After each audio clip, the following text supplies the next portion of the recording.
الرحمن الرحیم السلام علیکم ورحمۃ اللہ وبرکاتہ۔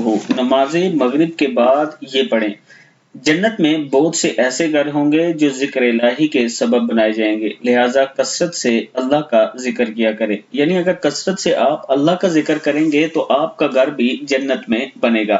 چھوٹی چھوٹی دعائیں ہیں، نماز مغرب کے بعد پڑھ لیا کریں۔ بسم اللہ الرحمن الرحیم، استغفر اللہ الذی لا الہ الا هو الحی القیوم واتوب الیہ، سبحان اللہ والحمد للہ ولا الہ الا اللہ واللہ اکبر، لا حول ولا قوۃ الا باللہ، سبحان اللہ وبحمدہ، سبحان اللہ العظیم، اللہ اکبر کبیرہ، والحمد للہ کثیرا، وسبحان اللہ بکرۃ واصیلا، اللہم صلی علی محمد وعلی آل محمد، صدق اللہ العظیم۔